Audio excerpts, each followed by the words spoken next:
Bonjour à tous, bienvenue sur ce plateau de KTO pour cette nouvelle édition de Face aux chrétiens avec La Croix, Radio Notre-Dame et RCF. Notre invité aujourd'hui est François Asselin. Bonjour Monsieur Asselin. Bonjour. Vous présidez la CGPME, la Confédération Générale des Petites et Moyennes Entreprises, qui regroupe environ 550 000 petites et moyennes entreprises. Autrement dit, vous représentez beaucoup de monde. À ce titre, vous êtes l'un des acteurs de premier plan du débat qui anime le pays en ce moment, un débat si difficile autour de la loi El Khomri et de la réforme du Code du travail.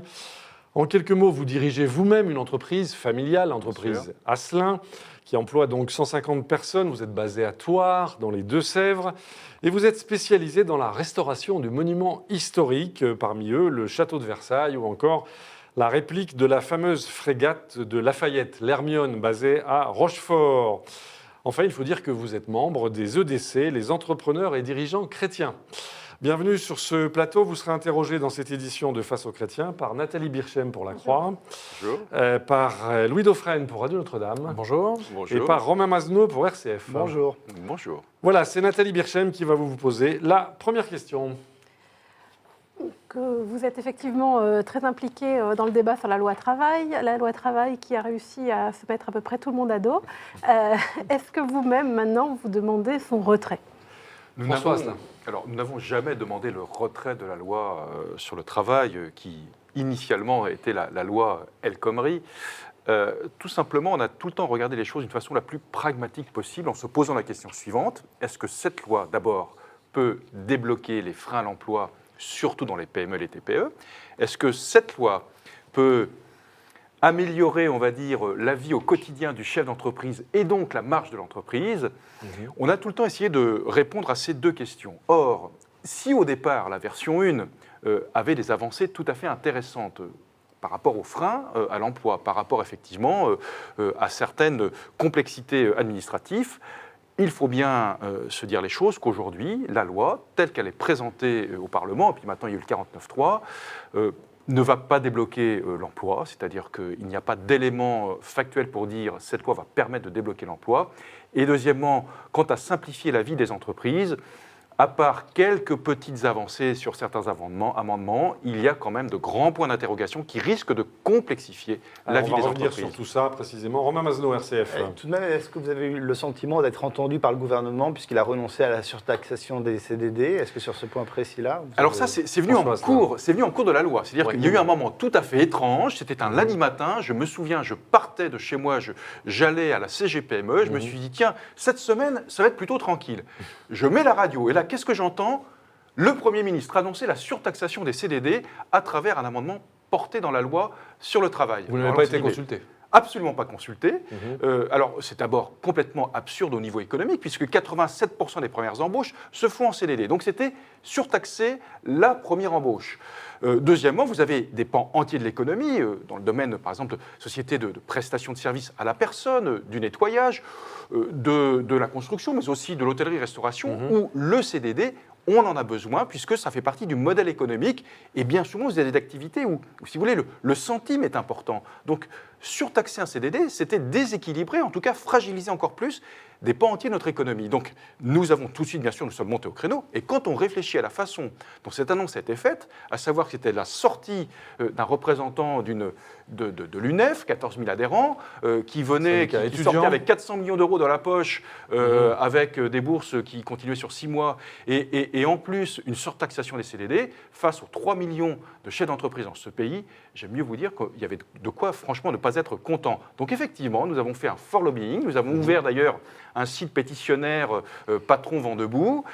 Et puis, au dernier moment, le gouvernement a renoncé à mettre cet article de surtaxation dans la loi sur le travail. Parce qu'il faut savoir une chose, c'est que c'est du domaine des partenaires sociaux, cette histoire de surtaxation ou non des CDD. C'est-à-dire que dans la négociation sur l'assurance chômage, l'UNEDIC, c'est à nous de régler ce problème. Voilà, ce n'est pas au gouvernement, quelque part, de dire « voilà ce que je vous demande d'installer dans la négociation ». Louis Dauphren, Radio Notre-Dame. Que reste-t-il de bien dans cette loi? S'il reste quelque chose de bien, parce qu'on vous sent quand même assez énervé, François Asselin. Oui, c'est-à-dire qu'à un moment, on a basculé du pragmatisme dans l'irrationnel. Voilà, c'est-à-dire que 8 jours avant cet entretien en bilatéral que j'ai eu à Matignon avec le Premier ministre, avec Myriam El Khomri, avec Emmanuel Macron, 8 jours avant, ce n'étaient pas les mêmes personnes. Et 8 jours après la fameuse suite dans les médias du projet de loi sur le travail, eh bien, j'avais en face de moi des personnes qui cherchaient par tous les moyens à sauver ce texte et de l'édulcorer, de sortir tout ce qui pouvait être d'une façon pragmatique utile pour l'économie de notre pays. Une sorte de sauve qui peut, un peu de... Oui, parce que c'est-à-dire, c'est pas compliqué. S'il retirait le texte de loi, il refermait le livre du quinquennat. Un an avant la fin du quinquennat. Donc il fallait coûte que coûte que ce texte puisse être présenté à l'Assemblée nationale. Est-ce qu'il en reste quelque chose quand même? Parce que vous avez dit, si on résume ce que vous dites, qu'il est complètement vidé de sa substance et que, d'une certaine façon, il n'y a plus de débat sur le sujet. Oh, il y a très peu de débats. Il y a très peu de débats. Alors, vous avez on va dire, deux grands éléments nouveaux. Il y a ces fameux accords d'entreprise possibles à partir du moment où vous avez un syndicat présent dans l'entreprise. C'est ce qu'on appelle les accords majoritaires. C'est-à-dire qu'on peut déroger au droit conventionnel à partir du moment où dans l'entreprise, vous avez un syndicat ou des syndicats qui représentent plus de 50% lors des dernières élections professionnelles. Comment ? C'est positif pour vous, ça ? Eh bien, pour une grande entreprise, ça peut l'être. Oui. Malheureusement, pour 96% des entreprises du secteur marchand qui n'ont pas de syndicat, ça peut être un problème. Je m'explique. Dans le secteur de la construction, que je connais bien, puisque c'est le secteur de mon entreprise, eh bien, on a un accord de branche où les heures supplémentaires, à partir de la 36e heure, sont rémunérées à 25%. Demain, techniquement, à travers ce texte de loi, on peut imaginer une grande entreprise déroger à l'accord de branche, c'est-à-dire pouvoir déclencher les heures supplémentaires à 10% à partir de la 36e heure, et dans une petite entreprise, eh bien, rester avec un taux horaire supérieur. C'est-à-dire que la grande entreprise se retrouverait plus compétitive que la petite entreprise. Ça favorise l'effort. Ça peut favoriser l'effort, puisqu'il faudra quand même trouver 50% des syndicats en mesure de signer un tel accord, donc on peut déroger au droit conventionnel. Nous, ce que nous disons à la CGPME, c'est que nous ne voulons pas la loi de la jungle. C'est-à-dire que, certes, on peut avoir des problèmes de coût du travail en France, et nous les avons, mais si dans une même branche professionnelle, eh bien, la différence se fait sur la partie sociale, si c'est le moins-disant social qui l'emporte, on connaît tous les problèmes qu'on a par rapport à la fraude au détachement, eh bien là, c'est une catastrophe. Donc, ce que nous disons, il faut que l'accord de branche soit prépondérant et dans ce bornage de l'accord de branche, qu'on puisse effectivement, sur certains champs d'activité, permettre de faire un accord d'entreprise avec nos salariés, ça nous paraît effectivement répondre à ce fameux principe de subsidiarité, à savoir au plus près du terrain, décider de l'avenir. Romain Masneau, RCF.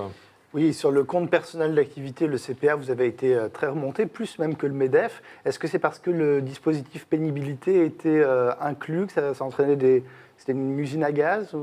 Oui, une des grandes questions du CPA, c'est... Le compte personnel d'activité. Le compte personnel d'activité, c'est l'inclusion dans son sein de ce qu'on appelle la C3P, le compte de prévention de personnel de la pénibilité. Alors... On est dans un pays où on veut faire de la France toujours un Eldorado social. Je crains que ces grandes idées, très généreuses, ne se transforment en désert économique. Pourquoi ? Et en plus, on risque de se mentir les uns les autres. Le compte personnel d'activité, c'est une idée vraiment intéressante. Techniquement, c'est intéressant. Pouvoir savoir quel qu'ait été son parcours professionnel, indépendant, salarié, pourquoi pas fonctionnaire, à un instant T de son parcours, de savoir où on en est dans ses droits, que ce soit les droits retraite, pourquoi pas les droits chômage, les droits formation.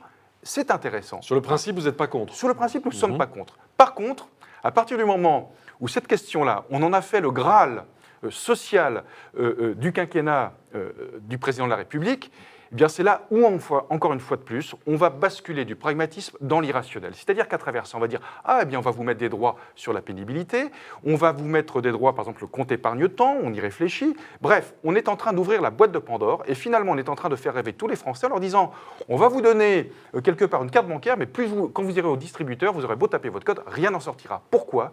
Parce qu'on est en train de constituer des bulles sociales qui risquent demain de nous exploser la figure, parce que techniquement, déjà, on ne sait pas comment ça fonctionne. Le C3P, on ne sait pas comment ça va fonctionner, et je peux l'illustrer. Deuxièmement, on ne sait pas combien ça va coûter, tout cela. Alors, on veut bien, nous, je dirais, effectivement, associer les droits à l'individu. C'est une idée intéressante, mais attention de ne pas se mentir. Nathalie Birchem, La Croix. Je voudrais revenir sur cette histoire de négociation dans les entreprises. Vous nous donnez le même argument en gros que la CGT ou FO ou les frondeurs en disant mais si demain dans ma branche construction une grande entreprise négocie les heures supplémentaires à 10%, moi j'aurai une concurrence par le moins-disant social, c'est pas bien. Donc vous avez le même argument qu'eux en fait. François Asselin, expliquez-nous. Il faut aller plus loin, effectivement, dans l'argumentation. C'est-à-dire que si on s'arrête à mes propos liminaires, on peut effectivement être sur le même champ d'argumentaire.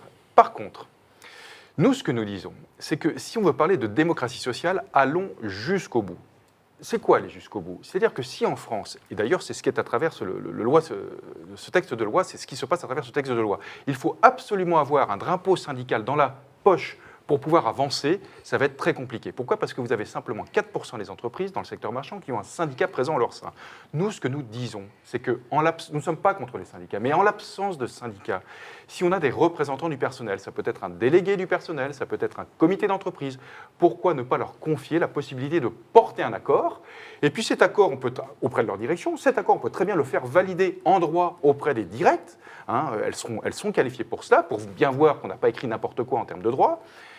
C'est ça la vraie démocratie sociale. Mais François Asselin, vous pouvez le Nathalie faire, il Birchem. suffit, la loi vous le permet, il suffit de mandater un salarié, de le faire mandater par un syndicat alors, de votre choix en plus. Voilà, alors vous savez voilà, très bien, je vois où vous Allez-y. voulez en venir. C'est-à-dire, faire Poursuivons. mandater, il faut que le chef d'entreprise, effectivement, demande à un salarié d'aller chercher un syndicat Donc pour vous lui, pouvez signer des accords. pour lui donner l'étiquette syndicale et pour signer l'accord. Le mandatement syndical existe depuis 1999, c'est au moment de la mise en place des 35 heures, et ça ne fonctionne pas. Pourquoi? Parce que tout simplement, ce n'est pas simplement un problème de patron, de chef d'entreprise. Enfin, j'aime mieux vous dire que, effectivement, beaucoup de chefs d'entreprise sont plutôt réticents quand on voit l'exemple que nous donnent les syndicats. Ça, on peut les comprendre aussi.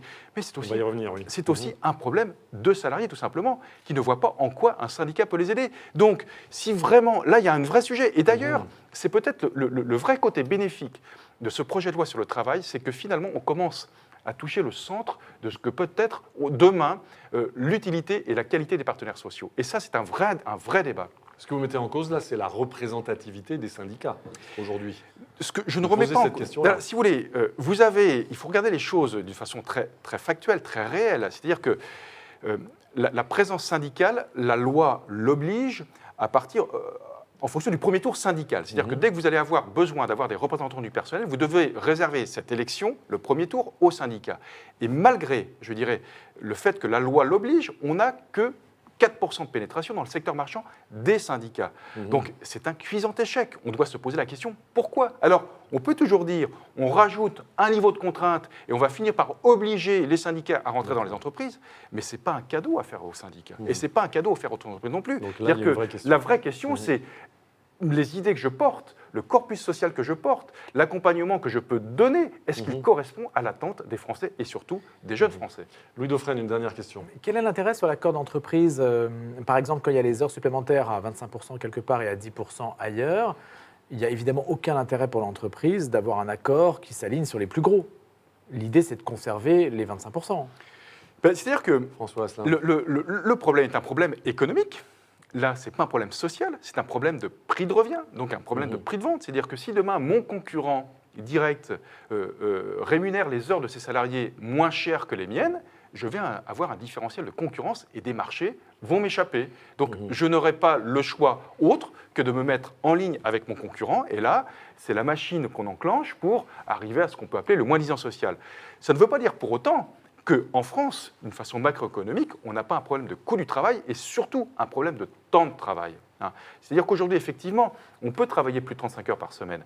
Mais en annualisation, nous restons quand même l'un des pays en Europe qui a le moins d'heures travaillées dans l'année. Et ça, c'est un vrai problème en termes de productivité. Romain Masneau, RCF. Oui, je voulais vous poser une question sur ce débat qui dure. On a eu un débat sur la déchéance de nationalité qui a duré presque 4 mois pour finalement être abandonné. Oui. Il y a ce débat qui dure depuis presque autant de temps pour des résultats, si je vous écoute, qui ne sont pas très probants.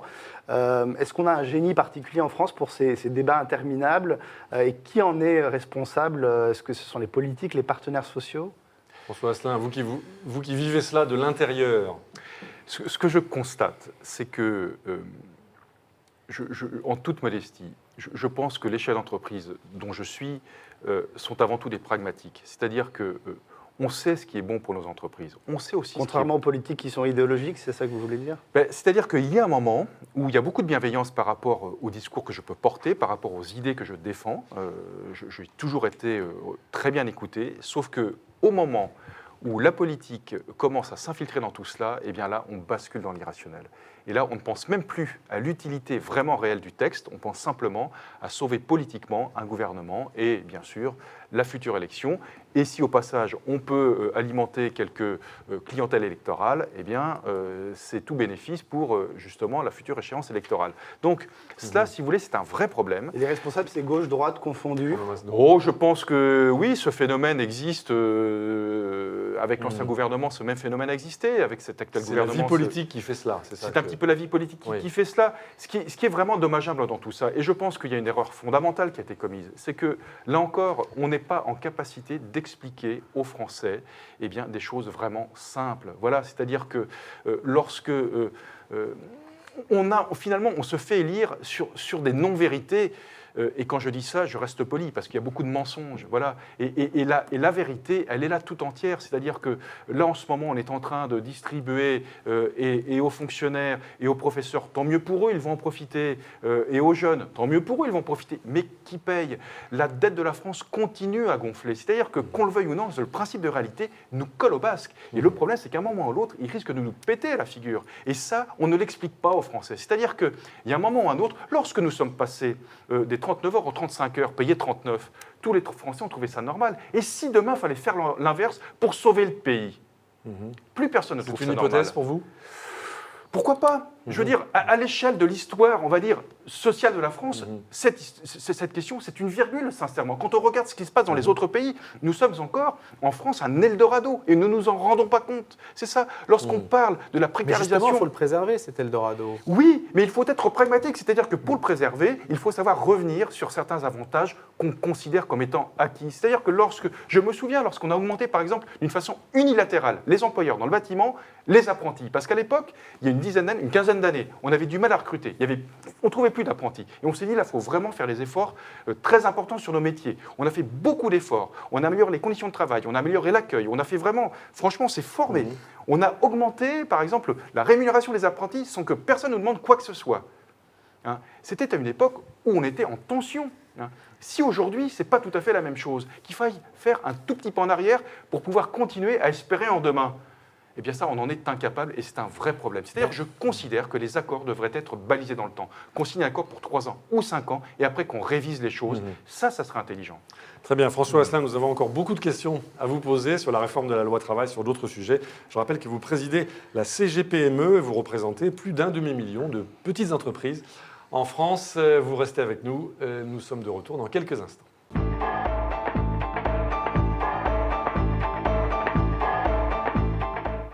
Retour sur le plateau de KTO pour cette édition de Face aux chrétiens avec La Croix, Radio Notre-Dame et RCF. Notre invité aujourd'hui est le patron des petites et moyennes entreprises en France, le patron de la CGPME, François Asselin. Il est interrogé par Nathalie Birchem pour La Croix, par Louis Dauphren pour Radio Notre-Dame et par Romain Masneau pour RCF. C'est Louis Dauphren qui pose la première question. Alors, toujours au feuilleton des conditions de travail et des droits sociaux en entreprise, dites-nous ce qu'il va en être, de votre point de vue, de la question de la pénibilité, si celle-ci va engager les entreprises sur un terrain extrêmement mouvant et peut-être délicat. François Asselin. Oui, tout à fait. C'est-à-dire que là encore, on part d'une grande idée généreuse.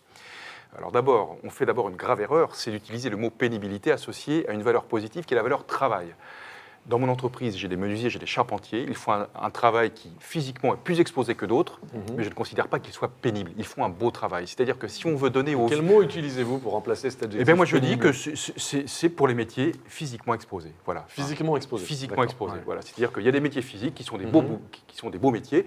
Et puis c'est vrai que si l'histoire va dans l'allongement de la durée de vie au travail, sincèrement, ça ne me choquerait pas que mes salariés qui sont dans ces métiers physiquement exposés partent 2 ans plus tôt en retraite que moi-même, qui ai passé la plupart du temps de ma carrière, soit dans ma voiture, soit derrière mon bureau. Donc vous êtes pour la retraite à 58 ans pour les charpentiers de marine, c'est ça? Ah bah écoutez, si on peut se l'offrir, pourquoi pas, mais il ne faut pas non plus rêver, faire rêver les gens. Ce que je veux dire par là, c'est-à-dire qu'effectivement, il y a des métiers qui sont plus exposés que d'autres et il faut le prendre en considération.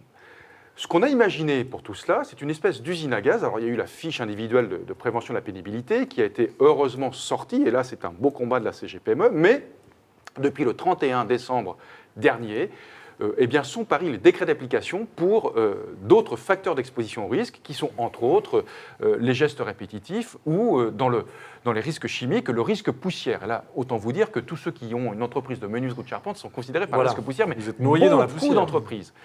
Ces décrets d'application, dans l'état actuel de leur parution, techniquement, sont inapplicables. Et dès le 1er juillet prochain, là, de cette année, toutes les entreprises qui ont moins un salarié vont devoir compter dans leur comptabiliser, dans leur DSN, déclaration sociale nominative, donc dans la fiche de paye, les facteurs d'exposition au risque de chacun de leurs salariés qui sont concernés par les facteurs d'exposition au risque.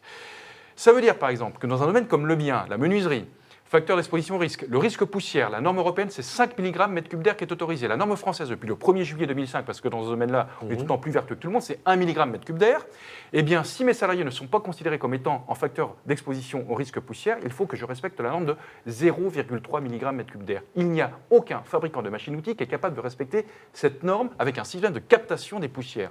Bon, donc pour la respecter, il va falloir que j'annonce à mon personnel qu'ils doivent porter maintenant 8 heures par jour un masque, sachant que toutes les 2 heures, il faut enlever le masque pour respirer l'air libre pendant 10 minutes, et que, comble de l'absurdité, c'est-à-dire que si jamais dans mon entreprise, pendant 25 ans, je fais porter le masque d'une façon obligatoire à mes salariés, et que l'entreprise d'à côté ne fait pas cette même obligation auprès de ses salariés, la récompense des salariés de mon entreprise, ça sera de partir en retraite 2 ans plus tard. Comble du cynisme. Si je mets des salariés détachés, étrangers dans mon entreprise, je ne suis plus concerné par ce risque. Donc, non seulement techniquement c'est inapplicable, on va embêter, en restant poli, tous les entrepreneurs concernés par ces choses-là, et en plus, il va falloir financer ces retraites anticipées. On ne sait pas aujourd'hui exactement combien cela va coûter. Alors que vous répond Myriam El Khomri quand on lui expose? Oh bah écoutez, le Premier ministre est parfaitement au courant, la ministre du Travail est parfaitement au courant, sauf que la pénibilité, c'est une promesse faite aux partenaires sociaux. Là aussi, ça fait partie du corpus politique de la gauche, en tout cas du gouvernement actuel, et que revenir sur cette question-là, eh bien, ça serait revenir sur, là encore, des acquis. Nous, ce que nous disons, nous faisons des propositions. On dit, écoutez, avant de franchir le Rubicon, qu'est-ce qu'on vous propose? Je vous donne 10 entreprises dans 4 grands secteurs, le commerce, l'industrie, l'artisanat, le bâtiment, la construction. Ces 10 entreprises ont fait le test avec les décrets actuels pour voir si ça fonctionne ou si ça ne fonctionne pas. Et si ça ne fonctionne pas, ayons l'intelligence de se dire il faut revoir le dispositif. Donc, pragmatisme. Pragmatisme. Si on voulait regarder ce sujet de la pénibilité jusqu'au bout, eh bien, mettons sur la table tous les métiers qui, physiquement, sont exposés plus que d'autres. Et là, balayons très large. Secteur marchand, comme secteur public. Voilà. Est-ce qu'il est encore normal aujourd'hui que vous ayez des régimes spéciaux qui datent d'il y a 70, 60 ans, alors que les choses ont nettement évolué dans ces régimes?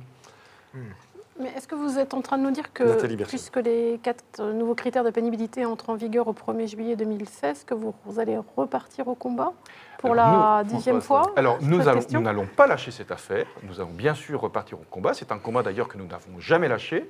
Je peux vous dire qu'à chaque fois que je rencontre un de mes interlocuteurs au gouvernement, je ne manque pas à chaque fois de dire où on en est, où on en est, où on en est. Et visiblement, ça n'avance absolument pas.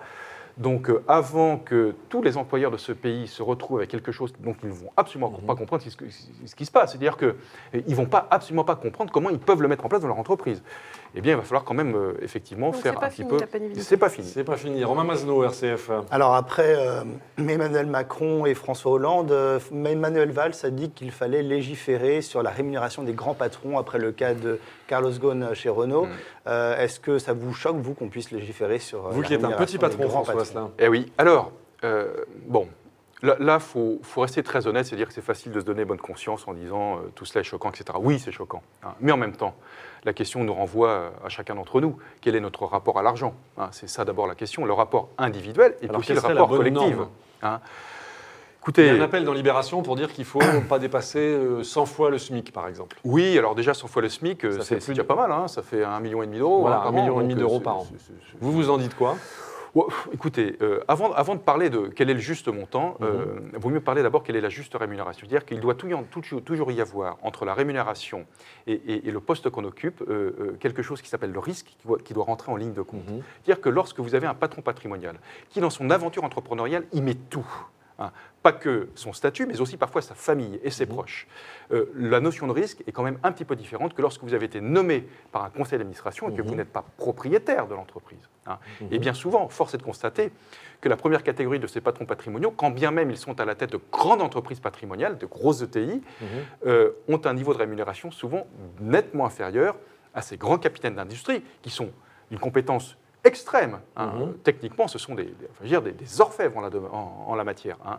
Ils sont souvent rémunérés d'une façon nettement inférieure à ces grands capitaines d'industrie qui sont nommés par le conseil d'administration. Donc déjà, la question qu'on devrait poser à titre individuel, c'est que effectivement, est-ce que entre le salaire que je perçois, qui est voté en conseil d'administration, et la réalité du risque que je prends, et le sens que ça peut donner entre les salariés de mon entreprise et la rémunération transparente, parce qu'il ne faut pas l'oublier quand même que tout cela est transparent, que je touche, est-ce que là, il n'y a pas un problème de décalage, hein.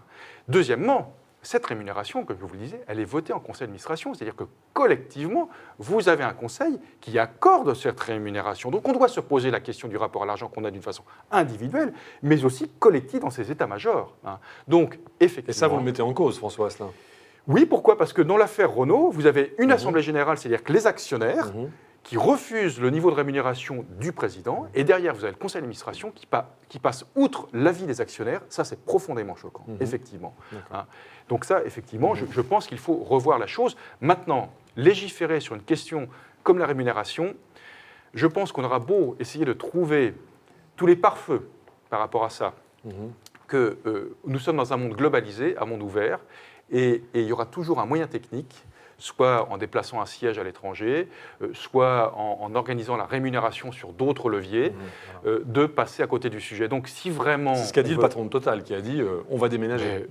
Voilà. Donc si vraiment on veut sortir de cette question, c'est une question d'abord globale, et c'est une question d'ordre, on va dire, il y a de la transcendance dans tout ça. Voilà. Et je pense que... Même là?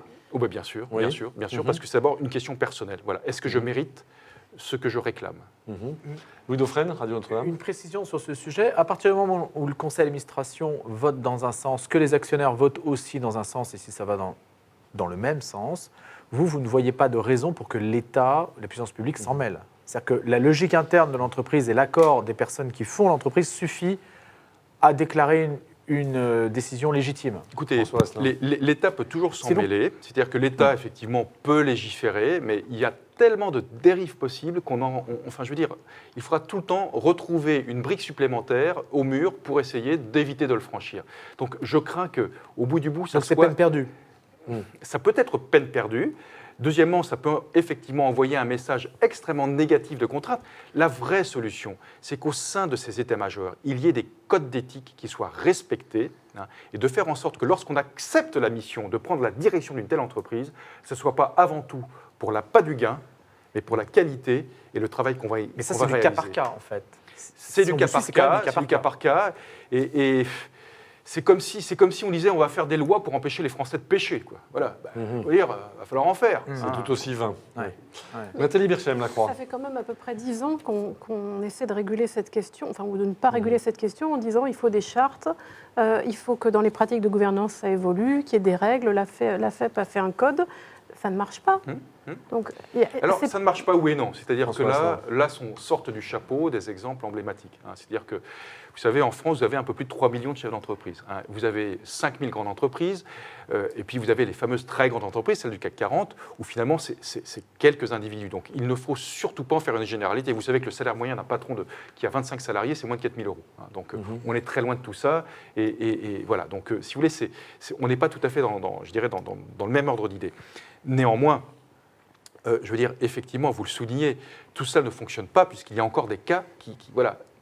Ce qui fonctionne quand même, et ça, il faut quand même se le dire, c'est la transparence. C'est-à-dire qu'il y a encore, il n'y a pas si longtemps que ça, on ne savait même pas. Aujourd'hui, tout est mis sur la place publique. Donc là, je crois que la transparence nous aide beaucoup. Et d'ailleurs, c'est ce qui fait que nous tous, collectivement, on se dit, stop, il faut y réfléchir, il faut arrêter. Donc, je pense que d'abord, cette transparence, il faut la garder mordicus. Et deuxièmement, effectivement, vous avez un autre problème entre conseil d'administration, c'est que tout cela, eh bien, si vous voulez, il y a beaucoup de consanguinité. C'est-à-dire que les grands patrons des grandes entreprises siègent d'une façon, on va dire, simultanée, les uns les autres dans les autres conseils d'administration. Donc c'est un petit monde. Effectivement, ne pas voter la rémunération d'un de ses amis, eh bien, on peut être exposé à la même rétorsion lorsqu'on va faire voter sa propre rémunération. Donc je pense que là, effectivement, il y a des choses où la loi pourrait nous aider. Une dernière question, Romain Masneau, RCF. Sur un autre sujet, le prélèvement à la source devrait voir le jour le 1er janvier 2018, sauf décision contraire d'un nouveau gouvernement d'ici là. Qu'est-ce que ça va changer concrètement pour vous, petites et moyennes entreprises? François Asselin. C'est une question qui va au-delà, cette question, le prélèvement à la source, de la simple vie de la petite entreprise. Mais ce que ça peut changer pour nous, c'est que ça met le chef d'entreprise dans une position qui n'est pas la sienne, à savoir collecter l'impôt sur le revenu de ses salariés. Alors vous me direz, ça existe dans d'autres pays, c'est vrai, je vais l'évoquer, mais en attendant, aujourd'hui, si l'entreprise collecte des impôts au compte de l'État, c'est avant tout de la TVA, c'est des charges sociales, bref, on ne s'immisce pas, on va dire, dans la vie personnelle de nos salariés. Donc vous êtes contre, vraiment contre? Nous Vous sommes le ferez contre. quand même. Nous sommes contre. Nous sommes contre. Nous, ce que nous avons demandé, parce que j'ai eu plusieurs réunions avec le ministre du Budget, avec Christian Eckert là-dessus, c'est-à-dire que nous, ce que nous avions dit, écoutez, vous pensez à ce prélèvement à la source, qu'on vous demande, c'est avant de mettre ça sur la place publique, faisons de l'expérimentation. C'est-à-dire que ils ont commencé par mettre ça sur la place publique, et maintenant ils font l'expérimentation. C'est-à-dire que, là encore, c'est dans la seringue. C'est-à-dire que quand bien même cette expérimentation risque de mal fonctionner, comme maintenant c'est un sujet politique, je vois mal l'équipe actuelle dire on fait marche arrière, et encore plus Bercy, qui est un vrai rouleau compresseur sur un sujet comme celui-ci, faire machine arrière. Donc, il y a effectivement un problème qui fait que ça va être une complexité supplémentaire pour les chefs d'entreprise, parce qu'il va falloir modifier le logiciel de paye, on va recevoir de l'administration fiscale des taux qu'il faudra appliquer à la paye de chaque salarié, ça va diminuer le salaire net du salarié. Donc si jamais ce salaire net diminue, le salarié, je ne pense pas qu'il s'adresse directement à l'administration fiscale, il va d'abord aller voir, et c'est normal, donc, psychologiquement, c'est mauvais. Son chef d'entreprise. Pourquoi Donc, est-ce que ça diminue le salaire net? parce que tout simplement, comme c'est le prélèvement à la source, le salaire net se trouvera amputé du niveau des impôts. Mensuellement. Voilà, chaque mois. mensuellement, voilà. Et puis, on peut se poser la question si derrière cela, il n'y a pas l'envie de ce qu'on peut appeler casser le foyer fiscal. Voilà. Puisque c'est clairement affiché, on veut savoir laisser le choix à monsieur et à madame de dire moi je gagne tant et moi je gagne tant. Voilà. Donc voilà, c'est peut-être à travers ça aussi une petite pointe d'idéologie qui se trame. Très bien, François Asselin, je rappelle que vous présidez la CGPME, la Confédération Générale des Petites et Moyennes Entreprises. Vous êtes notre invité dans cette édition de Face aux Chrétiens. Nous avons encore beaucoup de questions à vous poser. Nous nous retrouvons dans un bref instant.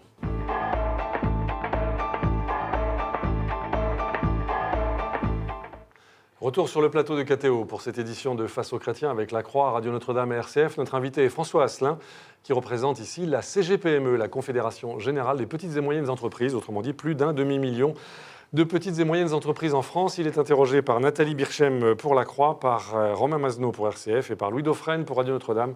C'est Romain Masneau qui pose la première question. On entend parfois parler des risques d'infiltration de l'islam radical dans certaines entreprises. On l'a vu dans certains aéroports, un chauffeur de bus, etc.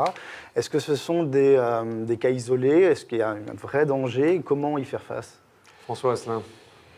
Alors, c'est une question vraiment délicate, celle que vous abordez. D'abord, ce sont surtout des cas qui concernent bien souvent de grandes entreprises, plutôt métropolitaines, on va dire.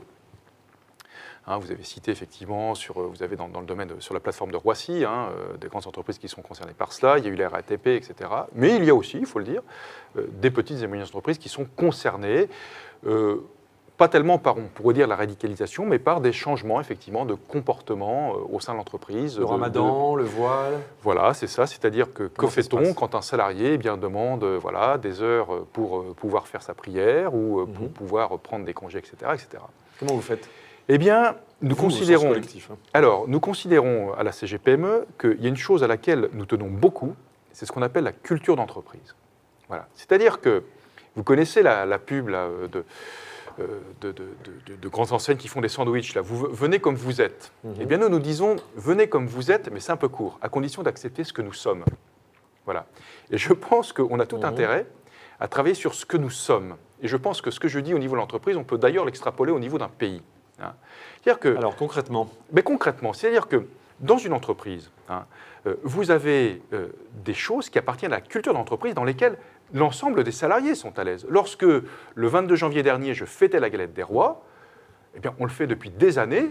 Eh bien, ça plaît à tout le monde. Lorsque le 19 mars, les charpentiers souhaitent la Saint-Joseph à l'ensemble de l'entreprise, ils le font parce que c'est une tradition, non pas parce qu'ils vont à la messe tous les dimanches, et je crois qu'il y en a très peu qui le font c'est pas une d'ailleurs. atteinte à la Hein. laïcité. Mais comment? C'est pas une C'est atteinte à la absolument laïcité. pas une atteinte à la laïcité. Ça fait partie de la culture d'entreprise. Si demain, pour contrer, entre guillemets, cet entrisme potentiel d'une autre confession, on me dit il faut mettre en place dans votre entreprise une charte de la laïcité, eh bien, ça va nous poser un sérieux problème dans une entreprise comme la mienne. Pourquoi? Parce qu'on va tuer ma culture d'entreprise. Nous avons actuellement, avec le Code du travail, les possibilités de répondre à cette question. Par contre, à condition que le chef d'entreprise s'informe et se forme à ces choses-là pour savoir qui il est. C'est-à-dire que le règlement intérieur, eh bien, il doit être bien travaillé, bien accepté avec l'ensemble du personnel pour que, eh bien, effectivement, on soit relativement bien armé pour faire, entre guillemets, opposition à ces entrismes possibles. Louis Dauphren, Radio Notre-Dame. Mais la culture d'entreprise, c'est quelque chose d'assez fluctuant, mouvant, aléatoire. Ça dépend des entreprises et du chef d'entreprise. On peut imaginer qu'avec le temps, ce qui aujourd'hui est une exception puisse devenir un jour une tradition dans certaines entreprises et que par conséquent, la chose s'impose d'elle-même. Mais vous Et dans ce avez- cas, qu'est-ce que vous direz? Eh bien, vous avez entièrement raison. C'est-à-dire que si nous ne tenons pas à notre culture, eh bien, c'est une autre culture qui, je dirais, entre guillemets, prendra le dessus sur notre culture. Et ça vaut aussi sur notre pays. C'est-à-dire que moi, quand je travaille avec un fournisseur ou avec un client, je ne cherche pas à savoir s'il est musulman, s'il est juif, s'il est chrétien. S'il répond à mon besoin et si, je dirais, il y a une relation, entre guillemets, commerciale, normale, naturelle et respectueuse, je n'ai pas à savoir de quel côté il vote ou de quel côté Mais il va. si à la il prie. cantine on vous demande des Et- repas halal, Eh bien, si la culture d'entreprise, je dirais, est pleinement assumée, pleinement acceptée, et qu'il y en a une, le danger, c'est de vider l'entreprise de sa culture à travers un code de la laïcité. C'est ça le danger. Parce que là, effectivement, ça sera le plus fort qui l'emportera, entre guillemets. Et là, il faut reconnaître que là-dessus, les musulmans ont un entrisme vraiment très puissant. Nathalie Birchem-Lacroix. Mais concrètement, effectivement, comme le demandait Frédéric, si demain on vous demande de servir des repas halal à la cantine de l'entreprise, si demain on vous demande de libérer des congés qui correspondent à la confession de certains, qu'est-ce que vous allez dire? Si c'est certains individus, ça ne remet pas en cause la culture de votre entreprise. Comment vous allez le gérer? Alors, François Asselin. après, si vous voulez, il faut regarder, et c'est là où le règlement intérieur est important, si le fonctionnement de l'entreprise ne s'en trouve pas impacté. C'est-à-dire que si je dois libérer quelqu'un à 16 heures tous les jours pour qu'il puisse faire sa prière, si ça impacte le bon fonctionnement de l'entreprise, ben oui, dans le règlement intérieur, je vais l'interdire. Si demain, tous les jours fériés doivent être discutés parce qu'il faut répondre à toutes les confections présentes dans l'entreprise, eh bien, le règlement intérieur doit faire en sorte de poser la règle qui est celle de la culture d'entreprise. Maintenant, si effectivement vous pouvez aménager le temps de travail, quelle que soit la confession du salarié, etc., et pouvoir répondre oui à toute cette question et que ça n'engendre pas un dysfonctionnement global de l'entreprise, que voulez-vous? Si l'entreprise peut fonctionner comme ça, tant mieux pour elle. Mais malheureusement, ça n'est souvent, dans l'immense majorité des cas, pas possible, tout simplement parce qu'il faut assurer un service continu. Romain Mazno, RCF. Je voulais sortir un peu des frontières de notre pays pour aller pas très loin du côté du Royaume-Uni où il y a le débat sur le Brexit. Qu'est-ce qui aurait le plus à perdre d'un départ du Royaume-Uni? Est-ce que ce sont les Britanniques ou le reste de l'Europe? François Asselin. Déjà, je crois que cette histoire du Brexit est assez révélatrice de l'état de l'Europe aujourd'hui. C'est-à-dire qu'il est grand temps de retrouver une âme à cette Europe. C'est-à-dire que beaucoup de nos compatriotes, beaucoup de pays se posent la question de le bien fondé de notre Europe. Donc, et puis il faut bien se dire les choses, c'est que souvent beaucoup de pays et beaucoup d'hommes politiques, y compris en France, se sont essuyés les pieds sur l'Europe pour mieux masquer leurs échecs. Il faut dire les choses telles qu'elles sont. Donc, si jamais on veut éviter, après l'épisode Brexit, parce que Brexit ou pas Brexit, Alors c'est sûr que si l'Angleterre sort de l'Europe, là, ça va faire un coup d'arrêt sérieux, et là, il va falloir vraiment se poser la question de qu'est-ce qu'on fait maintenant. Il y a un risque d'effet domino après, en tout cas d'une perte de crédit Probablement, important. probablement, parce qu'il faudra organiser les choses avec un pays, et pas n'importe quel pays en moins. Hein. Mais je veux dire, quand bien même le Brexit échoue, hein, et que l'Angleterre revient, comme il était autrefois, dans le giron de l'Europe, il faut vraiment se poser la question sur qu'est-ce qu'on fait avec notre Europe demain. Et là, l'Europe, franchement, manque d'une âme. Louis Dauphren. L'Angleterre va certainement, enfin c'est plus ou moins acquis, je dirais, c'est-à-dire qu'elle va certainement négocier des éléments qui permettront que même si elle reste dans l'Europe, elle aura un statut exceptionnel.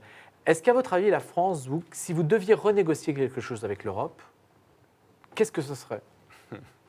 Alors, remarquez une chose d'abord. Qu'est-ce que la France renégocie sans arrêt avec l'Europe?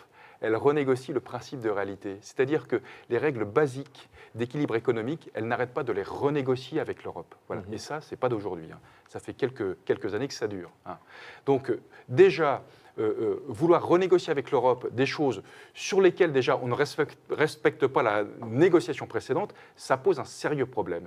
Et quand on veut renégocier quelque chose, il faut être en position de force. Or, aujourd'hui, vous savez comment est vue la France? J'ai rencontré le mois dernier à Bruxelles un membre de la Commission, le vice-président de la Commission, en charge du marché. Hein, c'est un Finlandais. Hein. Et quand je lui ai posé la question, quelle est votre vision de la France? Et qu'est-ce que devrait faire la France? Parce que là, avant la fin du mois de mai, ils vont donner encore leurs préconisations par rapport à la France. Il était d'une sévérité incroyable, mais en même temps extrêmement factuelle. Pourquoi? Parce qu'il a dit, écoutez, à telle date, on avait demandé ça à la France.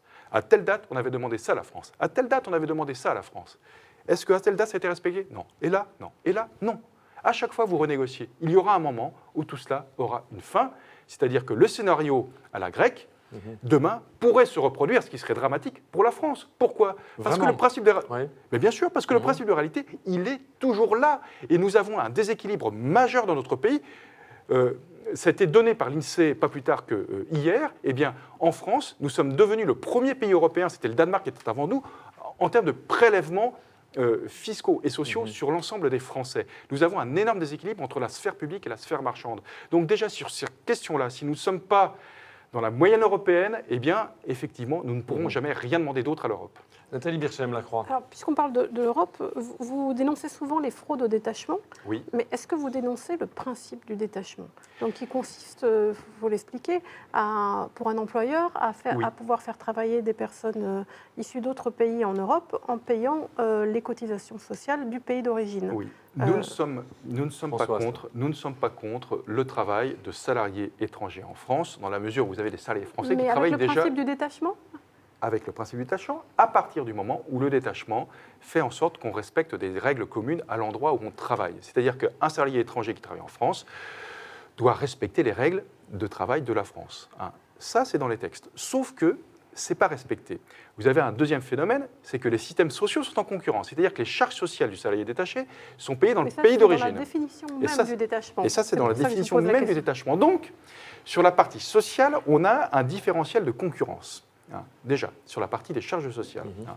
Donc, ce qu'il faut, c'est que déjà, au niveau du détachement, les règles de base soient respectées en matière d'hygiène et sécurité, en matière de temps de travail, mais déjà en matière de déclaration. Pourquoi? Parce qu'aujourd'hui, la déclaration, beaucoup, par exemple, d'organismes sociaux, par exemple les URSSAF en France, sont infoutus de savoir si les charges sociales ont réellement été payées dans le pays d'origine, hein, sans compter toutes les dérives qui consistent à rembourser l'employeur de certains frais qu'il aurait engagés pour que son salarié puisse travailler en France, ce qui fait que la somme affichée sur la fiche de paie ne correspond pas à la somme réellement perçue par le salarié dans son pays d'origine.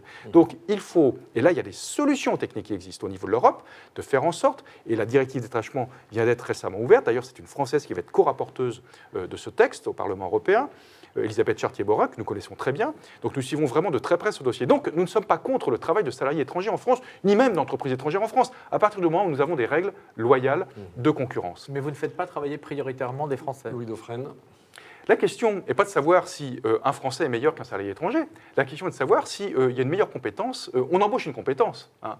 C'est-à-dire que si demain, j'ai un salarié polonais qui maîtrise parfaitement la langue française, donc ça ne me pose pas des problèmes, je dirais, de compréhension, et qui est plus compétent qu'un salarié français, et que je paye au même tarif que le salarié français, Ben oui, c'est ça l'Europe, il faut le reconnaître. Pas au même Parce que tarif, beaucoup de puisque les Français... charges sociales sont plus faibles. Comment ? Pas au même tarif. Alors là, à ce moment-là, il aura un contrat français. Si jamais Ouais, je le c'est prends ça. en détachement, là, ça pose un autre problème. Alors- Effectivement, pourquoi ? Parce que, je vous le disais par exemple dans le terme de la pénibilité, le salarié étranger détaché ne sera pas concerné par la pénibilité. Vous aurez simplement à faire, ça sera déclaratif ou vous ne paierez pas. Donc là déjà, il y a un énorme problème à ce niveau-là. Donc un appel d'air à l'embauche de salariés détachés. Mais bien sûr, non seulement vous avez un appel d'air, mais en plus, la fraude aujourd'hui est assez facile. C'est ça le problème.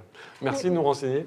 Nathalie Birchem, on arrive bientôt au terme de Mais cette le édition. principe même du détachement, c'est de payer des cotisations sociales moins fortes. Donc, effectivement, il y a un appel d'air au travail détaché. Je vous repose la question, est-ce que ce principe-là vous paraît judicieux ? François Non, Asselin. vous avez dans la loi sur le travail, par exemple, un article qui est très important, qui est une sorte de ticket social qui fait que lorsqu'on emploie un salarié détaché, la différence, eh bien l'entreprise devra payer la différence de charge sociale à travers un ticket social. Il faut savoir que l'Europe s'oppose à cela, mais la France a eu le courage de le maintenir. Donc ça, c'est une bonne chose. Donc il y a quand même des Effectivement. bonnes choses dans la loi, elle est comprise. C'est une bonne chose. Il faut en le dire. reste une dernière question, Romain Mazno, RCF. S'il y avait une ou deux réformes économiques de François Hollande dans son quinquennat qui seraient à mettre à son actif, ce seraient lesquelles ? François Asselin.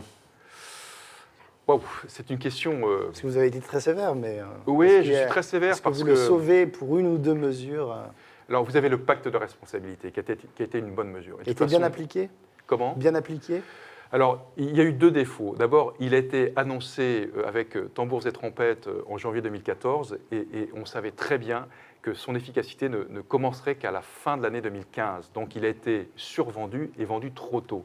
Ce qui fait qu'on n'arrêtait pas, en ce qui me concerne, des journalistes me disaient « Mais regardez tous les cadeaux qu'on vous a fait fiscaux. Vos milliards, vous en faites Oui, quoi ? qu'est-ce que vous en faites ? Alors qu'en fait, on touchera le but ultime, le poids du pacte de responsabilité, finalement, en fin 2017. Donc, c'est pour ça que, là encore, ça a été extrêmement... Il fallait le faire, ils l'ont fait, chapeau, ils ont bien tenu. Et d'ailleurs, regardez, c'est une chose sur laquelle ils ne sont pas revenus en arrière, ils l'ont parfois même tenu à bout de bras par rapport à leur propre majorité, et c'est ce qui fonctionne. C'est-à-dire qu'aujourd'hui, on commence à noter que la marge des entreprises en France commence à se redresser. Et grâce à quoi ? Grâce au pacte de responsabilité. Donc, heureusement qu'ils l'ont fait, parce que j'aime mieux vous dire que sinon, des pans entiers de l'économie se seraient effondrés.